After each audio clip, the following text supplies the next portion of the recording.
C'est un chef-d'œuvre du gothique rayonnant au cœur du vieux quartier de la Cité. La cathédrale Saint-Étienne raconte l'importance qu'a depuis plus de 2000 ans Limoges, ville d'art et d'histoire. Aujourd'hui, nous allons pousser les portes de deux des principaux musées de la capitale limousine. Tout d'abord, le musée des Beaux-Arts, l'un des plus anciens de France. L'occasion de découvrir les coulisses, les différents métiers et d'admirer quelques trésors comme la collection des émaux ou celle plus surprenante des antiquités égyptiennes. Nous nous rendrons ensuite au musée de la porcelaine Adrien Dubouché. Vous découvrirez comment ces objets racontent l'incroyable histoire humaine, économique et artistique, la quête de l'or blanc. Je vous en fais la promesse, vous allez être surpris et émerveillés.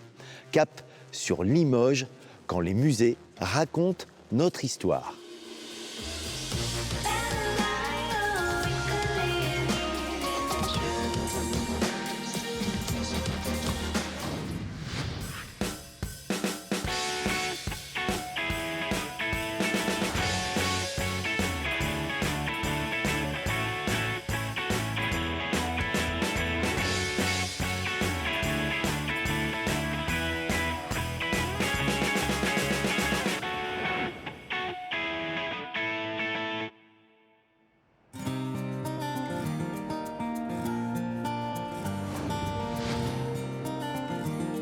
Limoges, l'une des villes les plus importantes de Nouvelle-Aquitaine, n'offre pas sa prestigieuse histoire au premier coup d'œil. Celle qui fut à l'origine une grande cité romaine, avant de devenir au Moyen-Âge l'un des plus grands centres religieux et artistiques en Europe, n'a conservé que très peu de patrimoine bâti de ces périodes. Il faut donc se rendre au musée des Beaux-Arts de Limoges pour retrouver des témoignages de ce glorieux passé.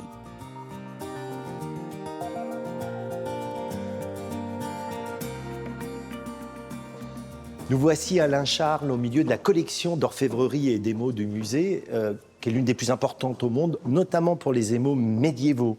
Oui, que l'on appelle l'œuvre de Limoges, donc, qui couvre en gros du début du XIIe au début du XIVe. Et vous avez ici une pièce assez unique. Oui, on a un chef-d'œuvre de l'art roman qui est une figure d'applique, qui est un petit ange, qui est de toute beauté, donc qui est une œuvre miniature mais d'une qualité d'orfèvrerie remarquable et qui a la particularité de combiner à la fois le travail de Champlevé, qui va être la vraie particularité de Limoges, et également encore l'émail dit cloisonné avec des petits fils découpés de cuivre doré. Prenons un exemple pour mieux comprendre la qualité de ces productions. La chasse de Thomas Becket, réalisée autour des années 1200. Une chasse, c'est un reliquaire qui contient une partie de la personne canonisée, mais le reliquaire lui-même doit raconter son histoire et ça donne presque une bande dessinée. Tout à fait. Et comme Thomas Becket a été tué violemment dans sa cathédrale, il y avait de quoi raconter. Donc, de fait, on le voit au flanc majeur où il est devant l'autel, et où il y a un chevalier qui est avec une épée et qui le décapite, donc particulièrement violent. On voit les deux autres chevaliers qui accompagnaient le meurtrier. Et puis après, dans la partie supérieure du reliquaire, on le voit inhumé.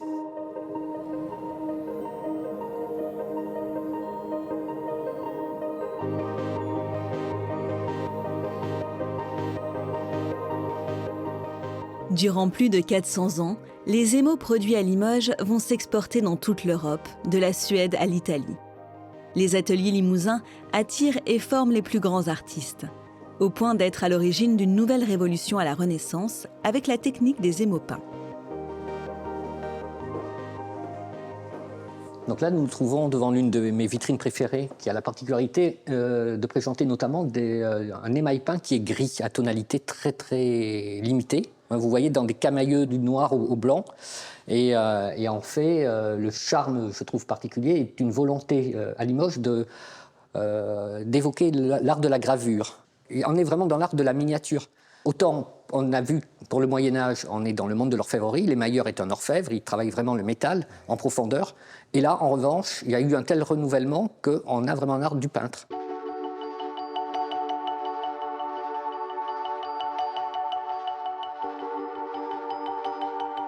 Dans les émaux grisés remarquables, le musée expose ceux de l'un des plus grands artistes de la Renaissance, Léonard Limousin. Peintre à la cour du roi François Ier, il réalise en émaux peints colorés de nombreux portraits d'un réalisme saisissant. Ces œuvres, dont certaines peuvent dépasser plusieurs millions d'euros, sont exposées au Louvre à Paris, au Metropolitan Museum de New York et bien sûr ici à Limoges, sa ville natale. Ce matin, l'équipe du musée installe en vitrine une pièce du maître récemment acquise, la Pietà, une scène biblique inspirée d'un dessin de Michel-Ange. J'ai senti beaucoup d'excitation et de tension. Là. Qu'est-ce que tu ressens au moment où tu tiens cette œuvre quand même inestimable dans les mains? Elle est unique et donc tout peut arriver. Donc il faut être adroit. Et parfois on peut être un peu maladroit de nature et on est d'autant plus inquiet, attentif en tout cas. Créé en 1845, le musée des Beaux-Arts de Limoges occupe depuis le début du XXe siècle le palais de l'Évêché. Labellisé Musée de France depuis 2002, il abrite plus de 20 000 œuvres. Je dois t'avouer, Émilie, ma surprise de découvrir dans ce musée à Limoges une incroyable collection d'antiquités égyptiennes. Oui, c'est vrai, c'est très surprenant. D'ailleurs, beaucoup de visiteurs qui viennent pour la première fois sont aussi très surpris de voir cette collection et l'importance de cette collection. Alors comment ça s'explique? Alors, c'est simple, c'est un riche industriel qui était originaire de la région, qui est né à Bessines-sur-Gartempe, qui a fait le legs de sa collection au musée, enfin d'une partie de sa collection au musée en 1931. Importante collection, c'est une opportunité formidable à ce moment-là pour le musée. Elle représente pas loin de 2000 objets. Donc, bien sûr, on ne peut pas exposer l'ensemble, donc on a une grande partie en réserve, mais on a choisi d'exposer les plus beaux, en tout cas, dans les collections permanentes. Parmi les objets que vous présentez, alors il y a ces scènes, c'est du bois, non, j'imagine, oui, tout à fait, porteuses d'offrandes. Oui. Explique-moi, à quoi cela servait-il? Donc, tous ces objets ont une place dans la tombe du défunt, pour l'accompagner justement dans l'autre monde, dans l'au-delà, puisque les Égyptiens avaient cette croyance que il y avait une autre vie.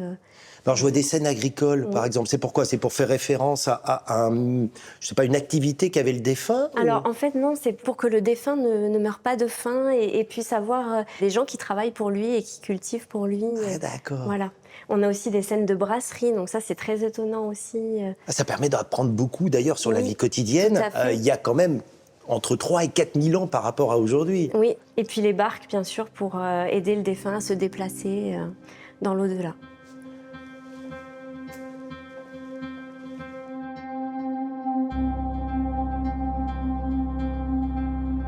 Comme dans tous les grands musées, les objets présentés au public ne représentent qu'une partie des collections. Placés sous haute protection, les réserves occupent plus de 1000 mètres carrés, répartis sur 3 espaces.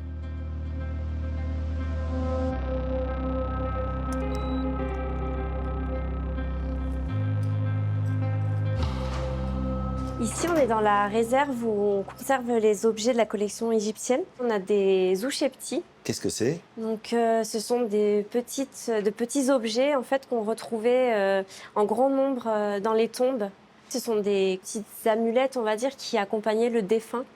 Les couleurs bleues, là, sont quand même exceptionnelles. Se dire que ce bleu a traversé des siècles, c'est dingue. Oui, tout à fait. Ils sont quand même relativement bien conservés. Il ne faut pas oublier que l'Égypte ancienne, c'est quasiment 2000 ans au total. Oui. Et alors, dans tous ces tiroirs, qu'est-ce qu'il y a? On a des bijoux, des verreries, de petits vases. On a des masques aussi en bois. Ça montre la diversité de cette collection. Oui, elle est très très riche et très diverse. Ouais. Et alors, dans le numéro 1, qu'est-ce qu'il y a?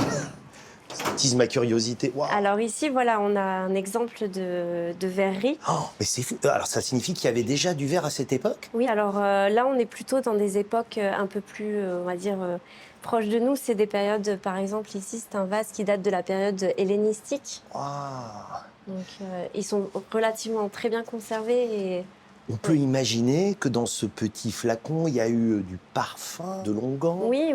Là, on est dans la vie quotidienne. Exactement, c'est ça. Ah, c'est phénoménal. Oui. Et alors ça, qu'est-ce que c'est? Là, c'est drôle, je sais pas, de petites... Il y a des visages, je sais pas, c'est un peu ludique. On a des objets pour lesquels on n'a pas forcément d'identification ou on ne sait pas à quoi vraiment ça servait, mais on peut s'imaginer que c'était peut-être des pions de jeu.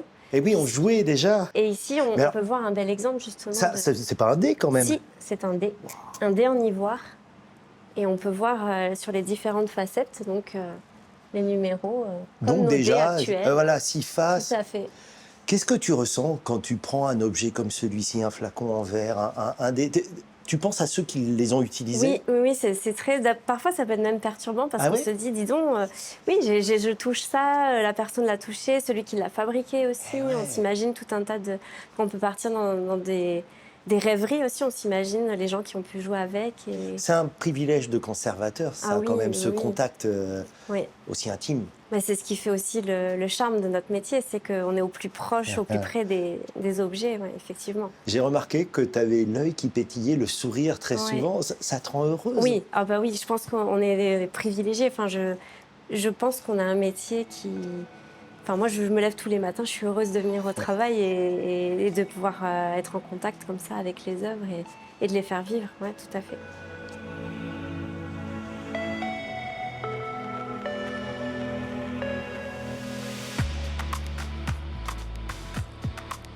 Limoges, capitale des arts du feu, a la particularité d'être connue dans le monde entier grâce à la porcelaine. Avec ses collections présentées sur 4 niveaux, le Musée national Adrien Dubouché raconte l'incroyable histoire des céramiques depuis l'Antiquité jusqu'à nos jours. Pour la porcelaine, tout commence en Europe par la découverte au XIIIe siècle grâce à Marco Polo de cette matière, inconnue ici, mais fabriquée depuis le 7e siècle en Chine. Est-ce qu'on peut dire, Céline, que l'épopée de la porcelaine en Europe commence dans une espèce d'hystérie comme seul un produit de luxe peut provoquer?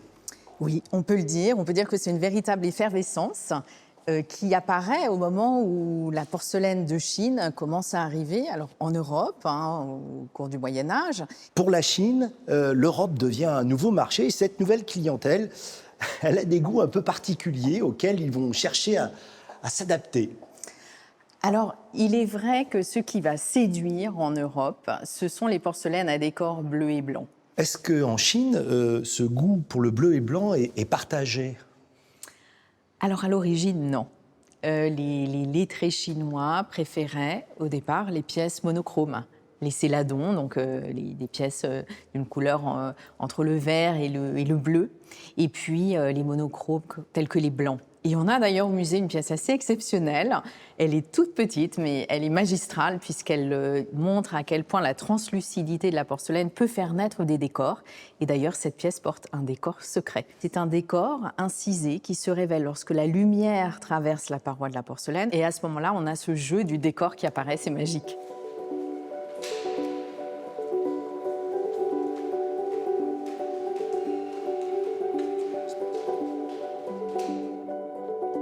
La Chine va conserver le monopole de la porcelaine jusqu'à ce qu'on trouve en Europe la matière première sans laquelle il est impossible de fabriquer de la porcelaine, le kaolin.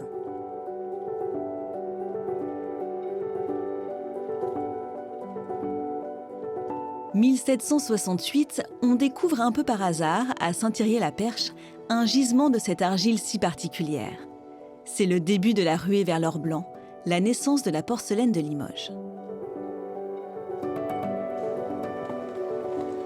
Alors Eric, là, on est devant une vitrine qui contient les plus anciennes porcelaines de Limoges. Et parmi elles, il y a sans doute la plus ancienne. Alors ce n'est pas une assiette, c'est ce petit médaillon d'à peine 10 cm qui porte l'inscription « Première porcelaine des terres du Limousin » et une date en chiffres romains 1771.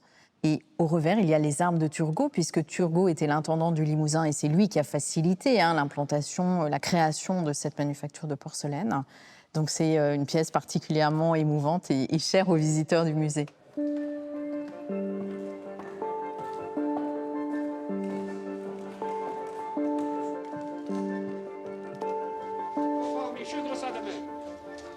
Au XIXe siècle, avec la révolution industrielle, les manufactures artisanales changent de dimension. La production s'intensifie.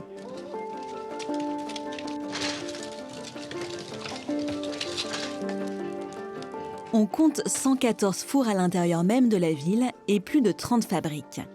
La porcelaine limousine conquiert le monde.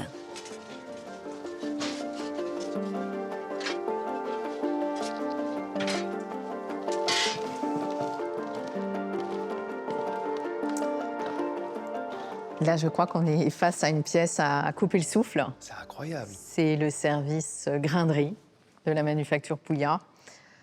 Nous sommes dans les années 1878. C'est une pièce présentée lors d'une exposition universelle et donc tout à fait exceptionnelle par sa technique et par sa virtuosité, par son ambition aussi.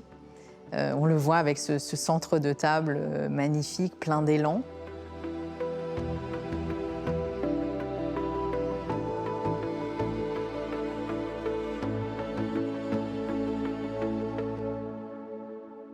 Puya, c'est celui qui va porter au firmament la qualité des Blancs de Limoges, avec un choix, on peut dire, assez radical, qui est de ne pas poser de décors colorés. À l'occasion de l'exposition universelle de 1855, la manufacture Puya présente le service Cérès riche, avec ce magnifique surtout supporté par des hérons dont les pattes sont d'une finesse incroyable. C'est vraiment une prouesse technique. Et là, eh bien, le décor est très lié à la forme. Il n'y a pas de décor coloré. La pièce, d'ailleurs, est un biscuit. Alors, un biscuit, c'est-à-dire qu'il n'y a pas eu l'émail mis dessus avec la deuxième cuisson. Voilà, c'est ça. En fait, c'est une pièce qui n'est pas émaillée, mais qui est définitivement cuite et dont tous les détails de ce fait sont révélés avec maestria, puisqu'on peut voir jusqu'au détail des plumes des échassiers. Le choix doit être difficile, mais si je te demande ta pièce préférée, la Joconde du musée, ce serait quoi? C'est un peu une question piège, mais je choisirais la tasse à la libellule de la manufacture Puya, parce qu'elle incarne, j'ai envie de dire, ce sommet de savoir-faire, en fait. C'est une pièce qui est à la fois petite et magistrale, blanche et colorée. Alors, les couleurs, elles viennent d'où, d'ailleurs, dans Alors, cette ce pièce? sont en fait des émaux colorés translucides et contenus dans des petites parois extrêmement fines. C'est vraiment une prouesse technique. Et d'ailleurs, cette technique des émaux colorés translucides n'a été employée que moins d'une dizaine d'années. Ça donne des pièces d'un extrême raffinement.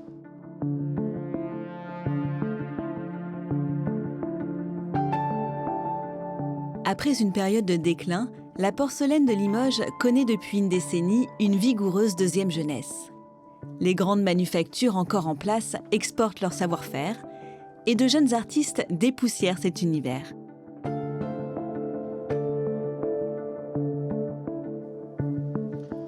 Alors tu vois d'ailleurs ça, donc ce qu'on voit, c'est effectivement une œuvre d'art accrochée au mur, mais finalement c'est pas que ça. Et c'est tout l'intérêt de ce qu'on appelle le wall plate, c'est un mur d'assiette en quelque sorte, développé par une jeune maison de porcelaine de Limoges qui s'appelle Non Sans Raison. Donc c'est une jeune maison d'édition qui a été fondée en 2008. Et l'intérêt de ce système, c'est d'offrir la possibilité de décorer un mur avec de la belle porcelaine de Limoges, mais aussi de faire un service qui est utilisable. Et alors le système d'accrochage est très simple, puisqu'il s'agit d'un aimant. Ah ouais. On visse l'aimant dans le mur, et après... Mais donc c'est fait pour être utilisé, on mange Absolument, dedans. absolument. Le principe, c'est précisément de l'utiliser chez soi, de le poser sur la table, de dresser la table, et après de le ranger, non plus dans un énorme vaisselier qui prend tout l'appartement, mais au mur et en respectant une magnifique composition. Ici, en l'occurrence, c'est une œuvre d'un jeune artiste qui s'appelle Étienne Bardelli et qui a fait un motif kaléidoscopique, géométrique, tout à fait intéressant à plusieurs échelles. C'est génial, voilà. Donc pourquoi là, je la cacher remets. la belle vaisselle dans le vaisselier alors que ça peut être une œuvre d'art? Super Voilà. idée.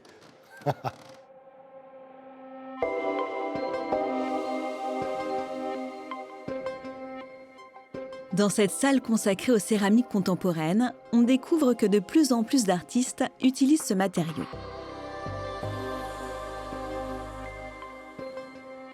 Alors par exemple, dans les dernières acquisitions du musée, on a des magnifiques pièces de Jean Girel, un artiste potier assez incroyable dans sa capacité à restituer des craquements d'une peau de grenouille, par exemple, ou l'effet de l'épiderme d'un serpent, ou la texture d'un coquillage, par exemple. Donc ça, c'est vraiment épatant ce qu'on arrive à faire avec cette matière. J'ai l'impression que toutes les textures, toutes les formes sont possibles avec la porcelaine. Moi, je suis admiratif de l'œuvre qu'il y a là, juste à côté de nous. Oui, tout à fait. Alors ça, c'est une pièce de Nadège Mouissina, une artiste de Limoges, et on est très fiers d'avoir fait cette acquisition. C'est une artiste qui travaille en coulage de porcelaine. Donc c'est une technique qu'on connaît très bien dans l'industrie, on va dire traditionnelle de la porcelaine de Limoges, et qui est adaptée à la production de pièces en série. Et elle, précisément, elle a été formée dans ces manufactures avec ces processus traditionnels de la porcelaine. Et tout ce savoir-faire technique, elle se le réapproprie aujourd'hui et elle le met au service de sa démarche artistique depuis à peu près 2015 qu'elle a commencé ce travail-là. Tu es un jeune conservateur. Quand tu es arrivé ici, au musée et à Limoges, tu t'attendais à cette richesse dans la porcelaine ? Non, honnêtement, je ne m'attendais pas à ce qu'il y ait autant d'artistes qui s'y intéressent aujourd'hui. On peut aborder une histoire formelle, l'inscrire dans une histoire de l'art, mais aussi on peut l'envisager sous des termes industriels, économiques, de technique. Voilà, il y a même une histoire sociale autour de l'histoire ouvrière de la porcelaine à Limoges. Enfin, voilà, il y a vraiment beaucoup d'entrées par lesquelles on peut aborder la céramique. Et c'est ça qui la rend passionnante.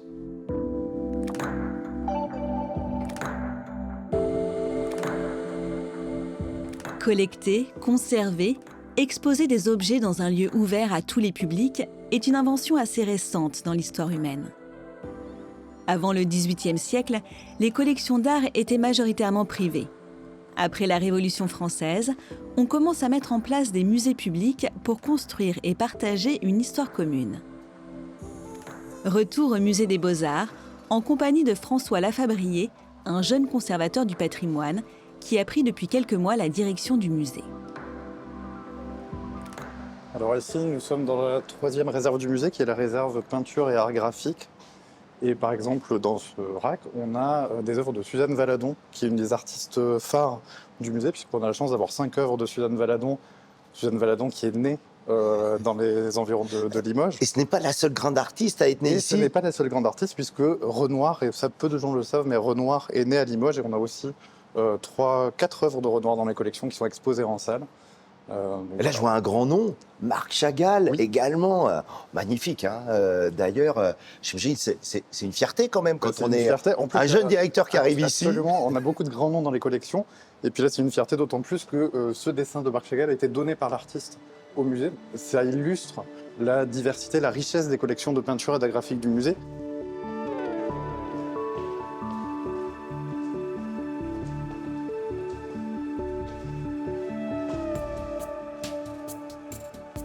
J'ai une question un peu directe, François. Un musée au XXIe siècle, à quoi ça sert ?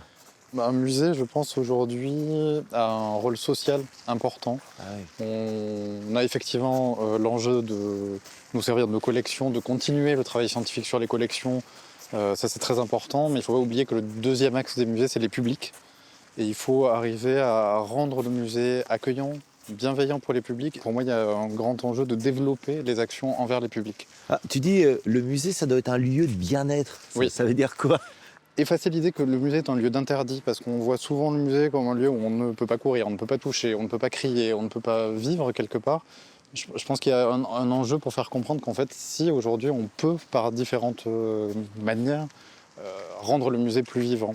Alors, je crois que tu as même en tête peut-être même d'inviter des artistes, c'est-à-dire que Oui. ça devienne un lieu Oui, oui. presque de représentation, du moins de création. Faire rentrer des artistes d'horizons différents, que ce soit des musiciens, des circassiens, des danseurs, qui posent un regard différent et sur les œuvres et sur les lieux. Et ça, c'est hyper important parce que un visiteur, ça peut lui permettre aussi de voir l'œuvre différemment. Et un musée n'est pas qu'un lieu d'apprentissage, et n'est pas qu'un lieu où on doit connaître l'histoire de l'art et connaître les artistes. C'est aussi pour moi un lieu d'expérience, où on a une émotion face aux œuvres. Et ça, je pense que les formes d'art comme le cirque, la danse, le théâtre peuvent amener ça assez fort dans un musée.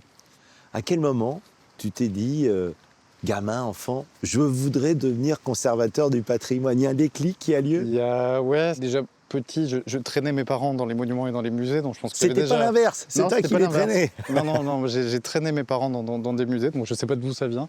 Après, il y a vraiment des...